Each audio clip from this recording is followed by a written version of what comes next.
Hello, students. Let us go to the second topic that is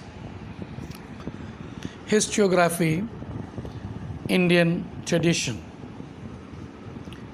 We have already seen in the previous lesson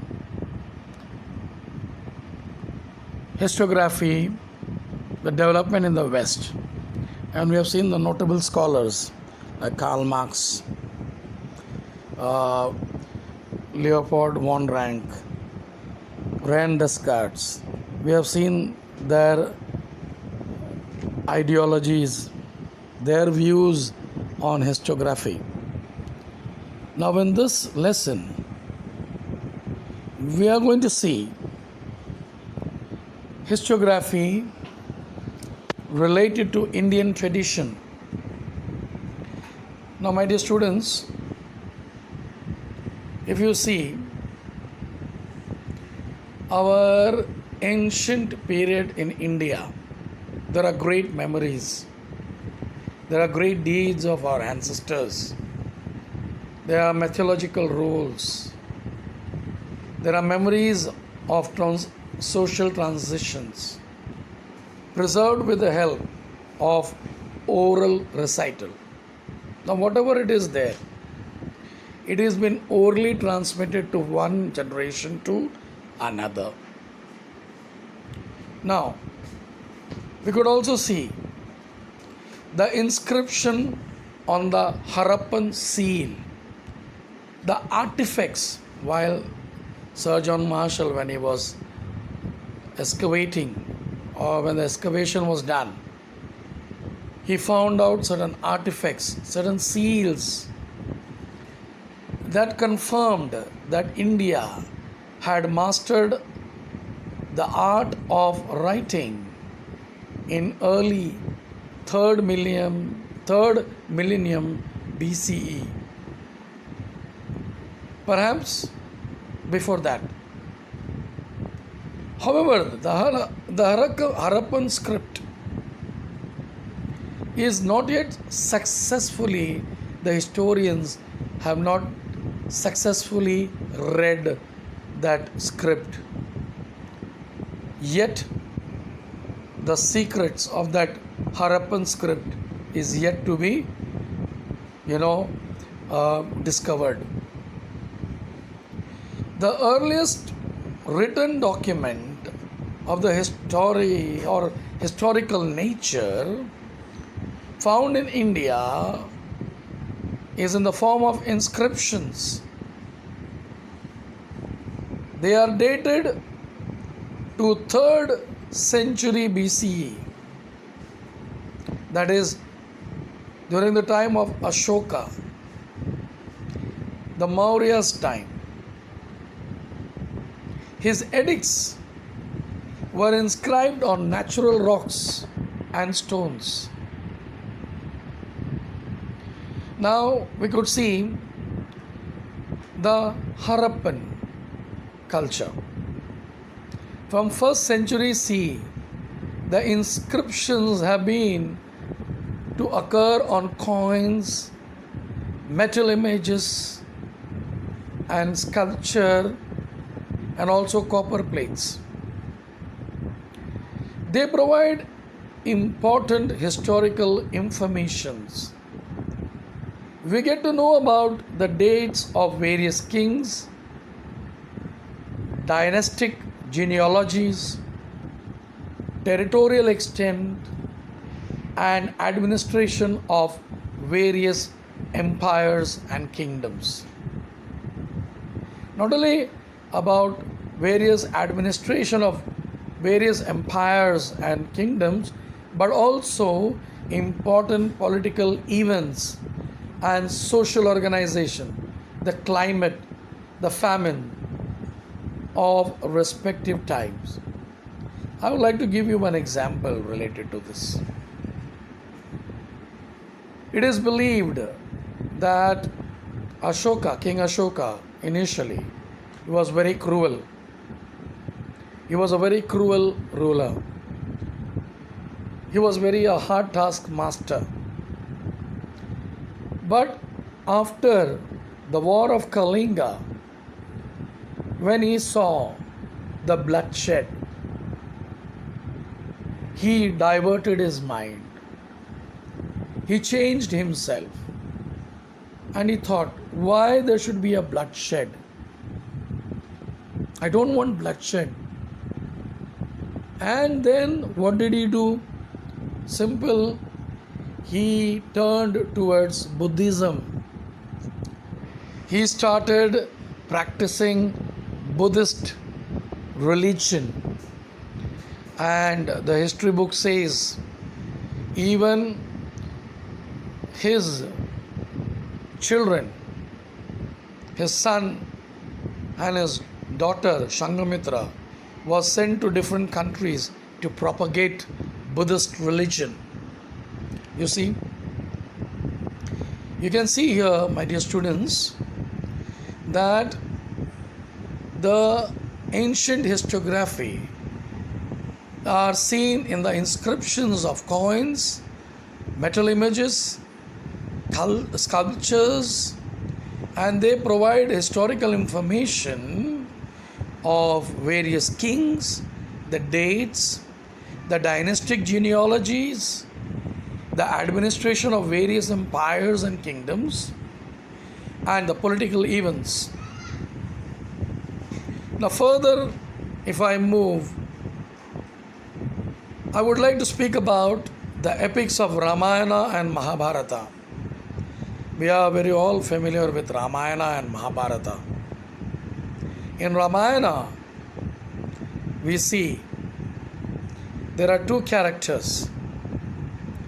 The hero is Ram and the villain is Ravan. We could see the fight between Lord Rama and Ravana. The fight of good against the evil. We could also see in Mahabharata the fight between Kauravas and Pandavas. The Puranas, Jain and Buddhist text, historical accounts by Indian author, and also the travelogues by foreign travelers like Fa Hien, the Chinese traveler. He came to India. He saw the administration of the king, and he has written the glories of the ancient kings. Fa Hien, the Chinese traveler. These are the important sources of history. Now, writing of biographies of the kings and dynastic history mark important step in Indian historiography. Harsha Charitra, it is written by Banabhatta in 7th century.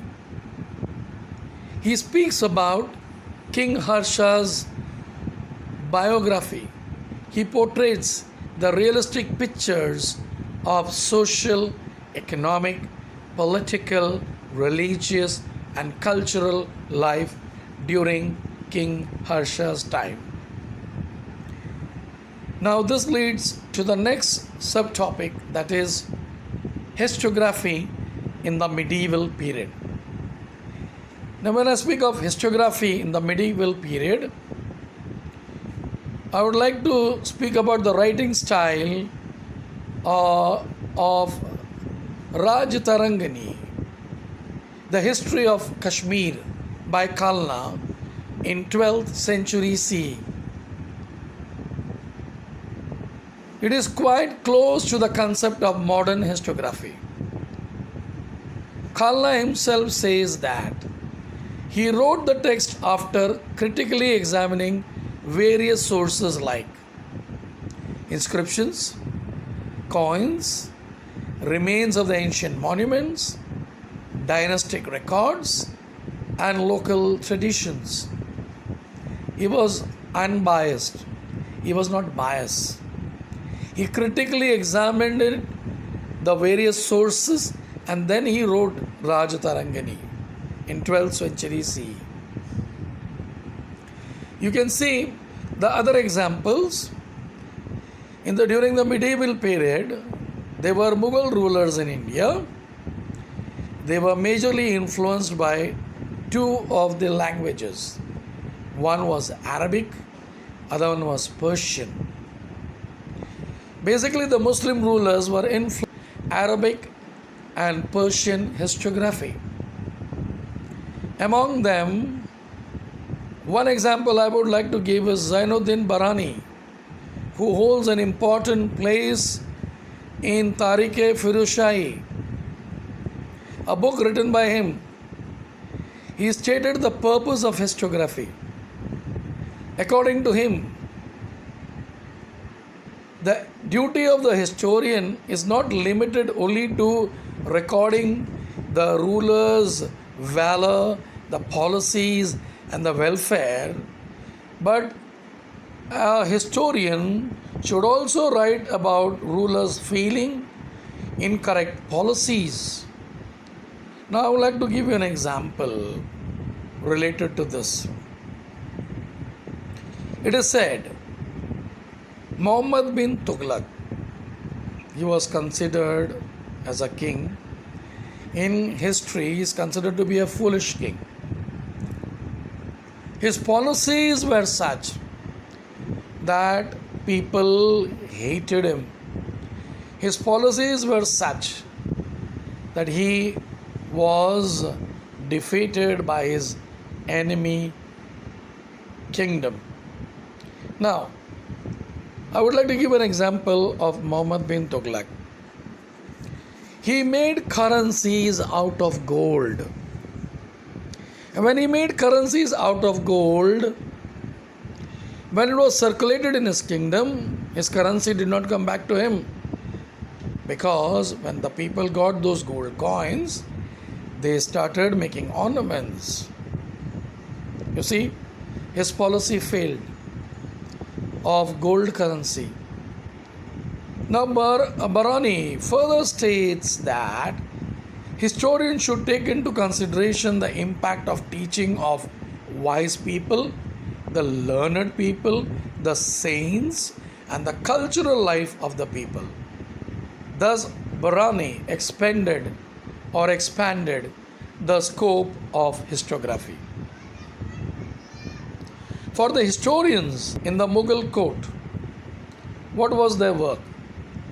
Praising the emperor, to exhibit their loyalty towards them, to make poetries, to make poetic quotes, to draw beautiful pictures.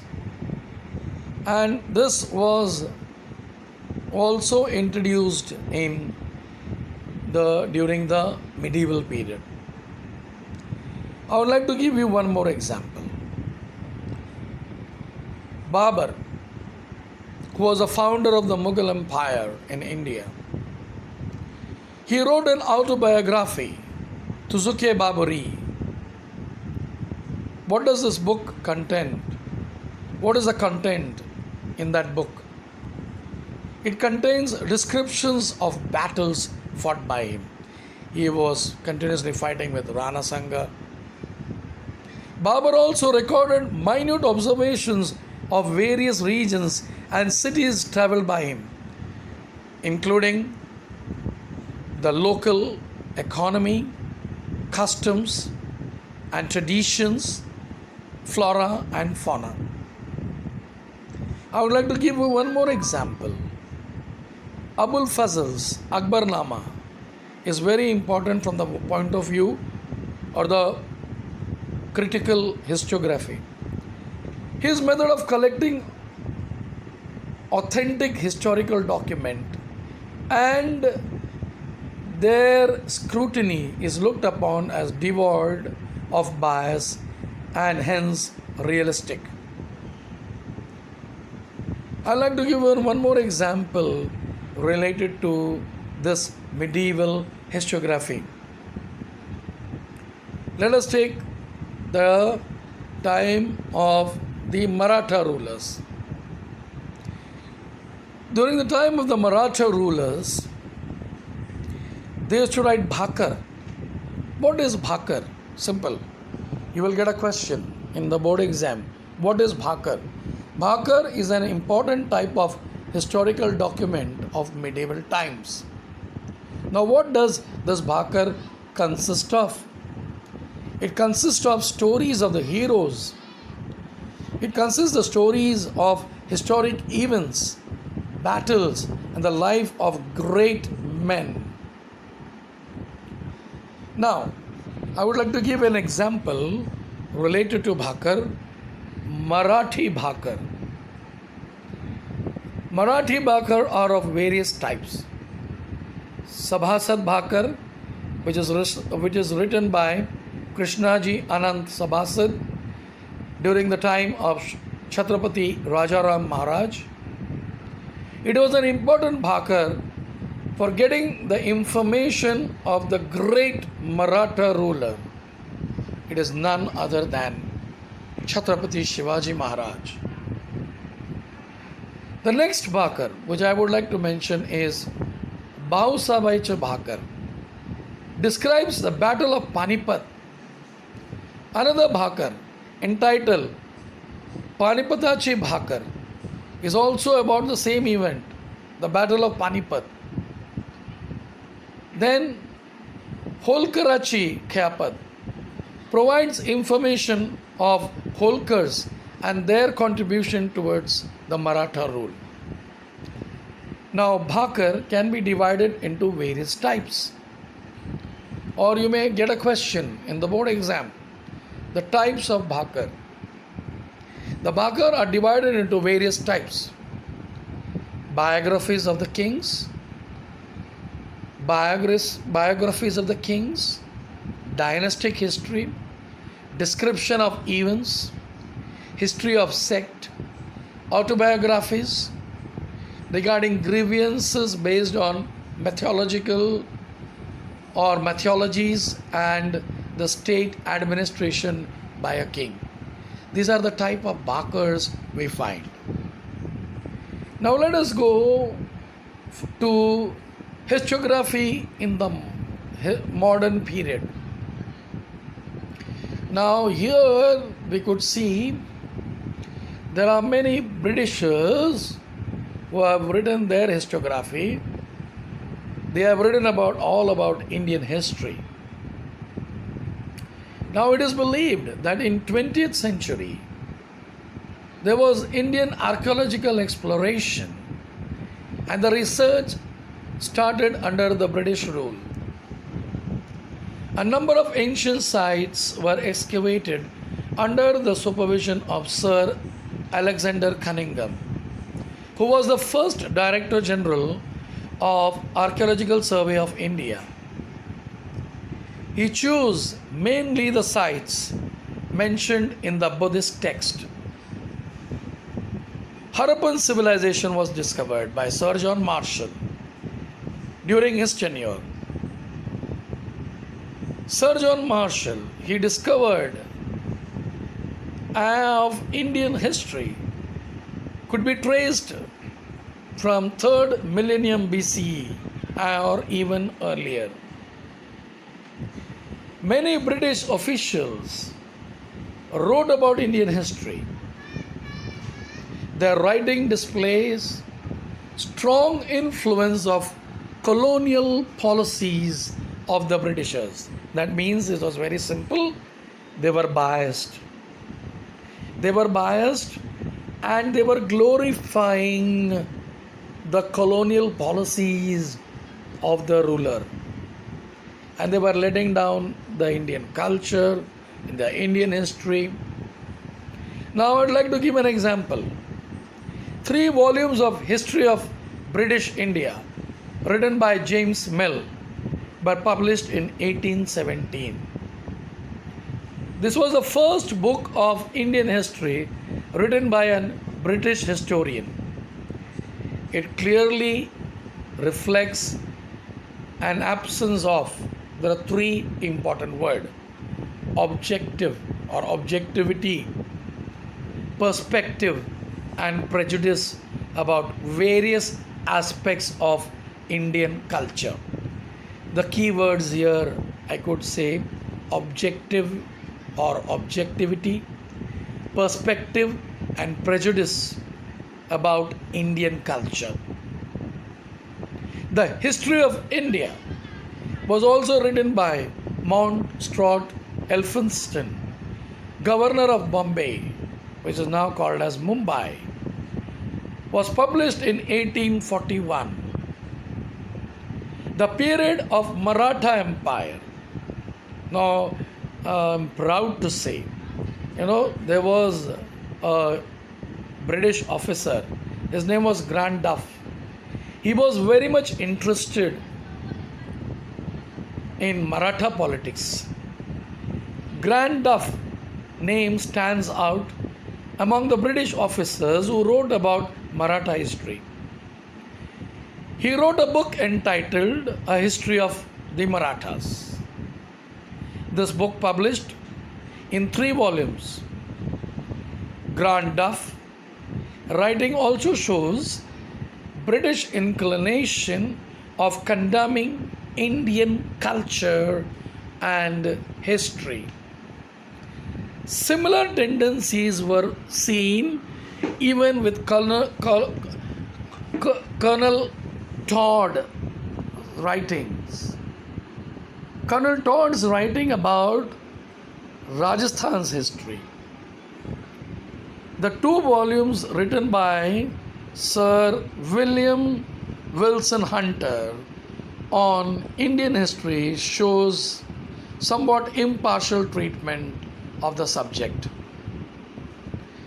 Now, my dear students, let me tell you, our Indians, they were just not quietly looking at their works, what they have done, but there were few people who criticized Grant Duff, who wrote the history of Marathas. The people are Neelkant Janardhan Kirtane and V.K. Rajwade. But the 2 historians who took up a task of exposing the limitations of Grant Duff's writings of Maratha politics. Now, my dear students, this is all which is there in the part 1. Later on, I will come out with part 2 related to historiography, the Indian tradition. Thank you, my dear students.